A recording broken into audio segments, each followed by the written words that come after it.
Hi, Stitch Babes. It's finally spring. Come crochet with me. Today, we are working on a commission for a friend of mine who wants a blue gorilla for a friend of hers as a baby shower present. You can see that I am outside in the beautiful warm spring sun, melting away those winter blues. Let me tell you, I had the absolute best time. I absolutely could not wait to get my little setup out on my deck and crochet the entire day away. I brought out my yarn in my new ceramic yarn holder. I am definitely not using it as it is intended here, but it's just really useful because I can just throw all my stuff right in there. I have my tablet in the upper left-hand corner, which I use to look at my patterns and make notes as I go. And then I have a forum crochet hook. I like to use the Clover crochet hooks. I very, very much recommend them, especially if you are not used to using ergonomic hooks, or if you've tried ergonomic hooks in the past and they didn't really work for you, or they still cramped up your hands. Definitely highly recommend Clover. With that in mind, let's start talking about this yarn. You can see that I have a Bernat, well, maybe you can't actually really see too but this in the upper right hand corner, this denim colored yarn that I am pulling out here, is Bernat Bundle Up, and this is a polyester based yarn that I purchased from Joann's for $4.99 a skein, which was on sale from the regular price of $7.99. I gotta tell you, in my opinion, that is an absolute steal for this yarn. Not that I think Bernat is sold at really affordable prices, because I don't think it is. I have used Bernat in the past for blankets, right? Bernat blanket yarn, we're all familiar with that, or some of us are if you like to make Bernat blankets. But Bernat blanket yarn costs $11.99 a skein when it's not on sale. That's a lot of money for yarn. And I've made a couple of blankets with Bernat blanket yarn, and on average, to have a good one person sized throw blanket that is something that you can toss over yourself while you're sitting on the couch and watching TV, we're looking at 6 skeins, man. That's a lot of skeins. If we multiply 6 by $11.99 for the sake of just making it easy, we're gonna call that an even 12, and we're gonna say that before tax, right, that we're looking at $72 for a one person size handmade crochet blanket. That's a lot of money. It's a lot of money, especially when you're making it for yourself. And I do like Bernat yarn. I just think that $11.99 is way too much for the blanket yarn. Realistically, I think $8.99 is a fair price, and $7.99 would be a good price. I only buy that when it's on sale. I ended up with this Bernat Bundle Up yarn because I went to Joann's in early May. No, wrong, incorrect. I went to Joann's in early April or late March, can't really quite remember when I was there, and I was specifically looking for yarn for this commission. I was looking for a denim colored yarn. I knew I wanted a denim colored yarn for this gorilla, and a light blue colored yarn, and that was ultimately where I went. I knew that I wanted the two different colors to kind of contrast, with the denim yarn being the base and the light blue yarn being the accent color. Ultimately came out great. Incredibly happy with how this gorilla turned out. Don't have a picture because I was rushing to send it off to New Jersey, but it came out really good. Ultimately, I would 10,000% use Bernat Bundle Up again. If you are somebody who makes amigurumis for children, this is a yarn that I think is incredibly appropriate for that specific purpose. It is 100% polyester. I know some people just despise synthetic fibers, but I do think I do think synthetic fibers. See, look, I can speak. I do think that synthetic fibers have a place in the yarn community big time, and ultimately, if you don't like synthetic fibers, that's totally fine, but not everybody has $28, $38 to spend on a hand-dyed wool yarn. And I think too, when we discuss synthetic fibers, we need to remember that not all fibers are created the same. For example, you are a lot less likely to lose shape when you are washing an acrylic or polyester fiber. You can wash these fibers without having to think about it too hard. Children are sticky, man. Children have dirty hands. And I make all of my amigurumis with the intention, unless otherwise specified, with the intention of them actually being used by the child. I don't make them with the intention of them being heirlooms or what's the word? These, what is the word? I don't make them with the intention of them just being made for sentimental purposes. You know, I'm not making them thinking that they're just going to sit on a shelf in a baby's nursery. I am making them so they can sit on the shelf in the baby's nursery until they're old enough to drag it around the house. But I would love for them to be able to drag it around the house. That's what I think of when I think of a child stuffed animal. I had a stuffed animal. It was actually a Curious George doll that I loved so much as a child, that my parents actually bought two and didn't tell me that until I was much older and I came across two Curious Georges in my parents' house. One evening as I was cleaning out a closet there, and they told me that they actually purchased two in case I lost the one. Because even then everyone knew I had ADHD, so I lose absolutely everything. So they bought me a backup, which I just thought was incredibly sweet of them. However, I think it's important to know that children are messy, children are dirty, children lose things, and I make my amigurumis so they can be washed, so they can be banged around a little bit. I want the parents to be able to toss these bad boys right into the washing machine, and acrylic yarn, synthetic fibers allow for that a lot more easily than a independently hand-dyed skein of yarn. I believe that those items have their place too. I just don't think those yarns have their place for amigurumis that are going to be used by children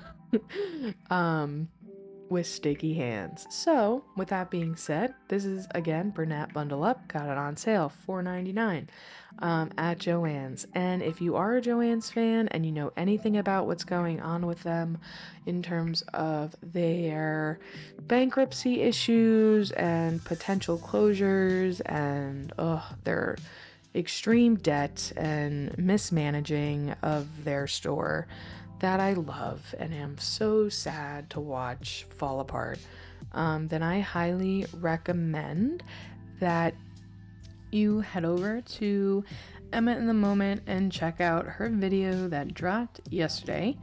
It's already got 74k views, and it is titled Joanne, the Rise and Fall of a Midwest.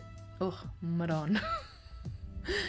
It is titled Joanne, the Rise and Fall of a Midwest Fabric Store, and she's going to do a much better job of explaining the drama than I could ever do, because I'm extremely emotional and she is extremely factual and research based. So she definitely did her homework, and she can lay out the actual drama much better than I can. But who would have even thought that drama has its own genre over here in the fiber community.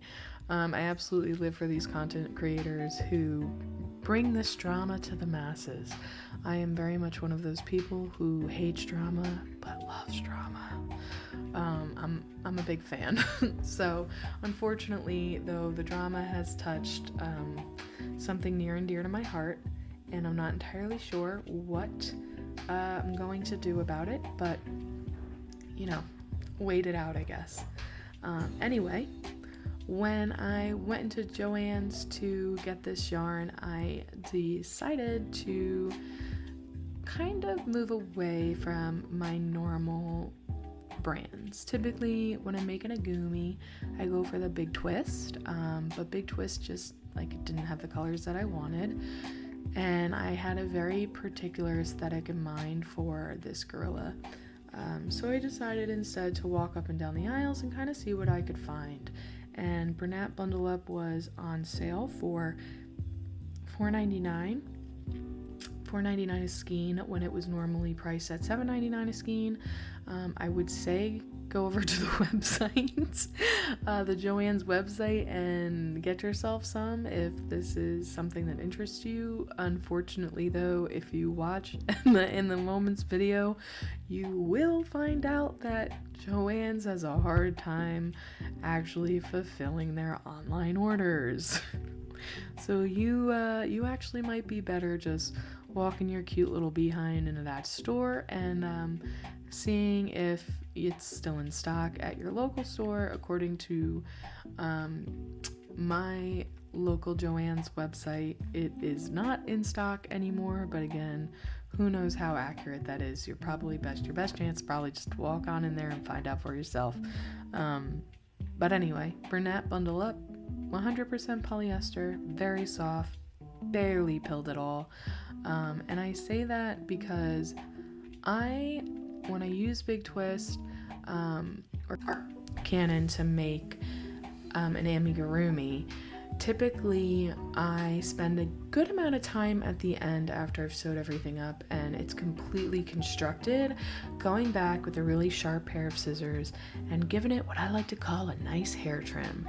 I take all of the pilling that occurred as the yarn was running through my fingers. Maybe I had a backup because I made a mistake and I had to undo some stitches, and that just naturally causes pilling with certain fibers. But because of that, I go back in time and basically just snip it all off, floating fibers that are kind of hanging out, just to really clean up the product and make it look a lot neater. And I did do that with this gorilla as well, but nowhere near to the extent that I normally have to do. And that was actually really nice. It was a big time saver at the end. Typically I'll usually spend about a good 15 minutes, just making sure that the fiber is laying how I want it to, that there isn't stray fiber hairs, and I just noticed that the amount of pilling with the Bernat Bundle Up was much less than I was used to having to attend to at the end of a project. With that being said, I would 10,000% buy this yarn again, and I would love to use some other colors. Blue is not my favorite color when it comes to making amigurumis, just because I like a lighter and fun color. But ultimately, I think if you're into pastels, if you like getting away from the super bright colors for amigurumis, this is definitely more of a pastel brand line of yarn. So yeah, that was my weekend. I spent a whole bunch of time outside. After this, we went to the park, we brought our dogs, we wandered around outside. It was just an absolutely wonderful day. I'm looking forward to more days like this, but unfortunately this weekend is absolute garbage. It's straight trash. It's raining and it's cold and it's gray, and my dogs are getting super stir crazy in the house, but they also hate the rain, so it's been kind of tough Everyone's getting a little cabin fevery, but looking at this video and remembering how nice and warm the weather was only 2 weeks ago gives me hope that we will have that kind of weather again soon. And it's a real pain in the booty because, quite honestly, the weather all week when I was at my day job was absolutely gorgeous. And I work in healthcare, and my day job is soul-sucking, as you can imagine. But it's really hard to be in a hospital all day and not be able to look outside. And you might say to yourself, well, Katie, where are your windows? And what I would say back is, in a hospital, there aren't always windows. The patient's room have windows, yes. Depending on the department that you're in, there might not actually be windows in patient rooms. And I'm not always in an office that has a window, and I'm not always with patients that have windows in their rooms. So when I go to work, the most often I get of the outside is walking in and walking out of the building. And that's hard. It's hard to spend, 9 hours a day, 8 hours a day, 10 hours, depending on what's going on. I'm a salaried employee now, so my schedule's not as regular as an hourly staff employees, but the most I get of the outdoors typically on a regular day is when I walk in and when I walk out, and I have quite the commute. So typically on a good day, I will have a 2-hour round trip commute. On a bad day, I could very easily have a 3-hour round trip commute. And with our bridge that has recently fallen down in Maryland, which was world news, traffic has not been great. A lot of the trucks that used to use the bridge that collapsed are now rerouted and are using the side of the beltway that I also drive on, and it's just created a lot of heavier traffic. So I really look forward to the weekends to be able to kind of unwind and find my inner peace again, refocus. That's what crochet allows me to do. It's very meditative. Meditation is really being able to focus on one task, one thing, releasing your brain of the need to focus on 15 different things at one time. And as someone with the ADHD, that is something that my brain does on its own, and it doesn't need a stressful job to get it to that point. It just does it. I wake up in the morning and it's just like, brush your teeth, squirrel, dog, cat, make breakfast, where's my wallet, oh wow, pair of scissors, oh look, where's my cell phone, oh did I make coffee? Like that is how I function as a human being without any added stress. And what I've been able to find in the fiber arts, in not just fiber arts in general, because I love drawing, painting, coloring, anything that I can just focus on that one particular thing, is a sense of relief from my own chaotic thoughts. I can just focus on what I'm doing. My hands are in coordination with my brain, and they're all working for the same purpose. I'm just trying to get her done. I'm just making something. I'm not thinking about what I need to do at work this week. I'm not thinking about anything else. I'm only counting stitches. And that's a really nice piece to be able to find. I think that a lot of times people who suffer from extremely active brains, and not in the sense that they're super smart, just in the sense that they're consistently overstimulated, find that other people look at them like they're just crazy human beings. And we are, but we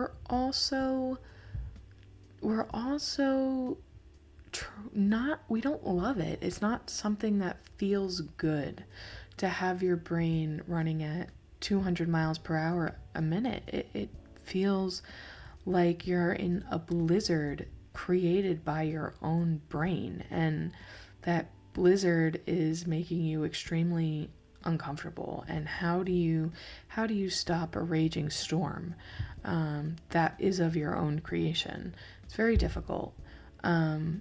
After years and years of crocheting, and a couple years ago I recently picked up knitting, I have just found that it affords me a comfort that I don't usually have the ability to experience on my own.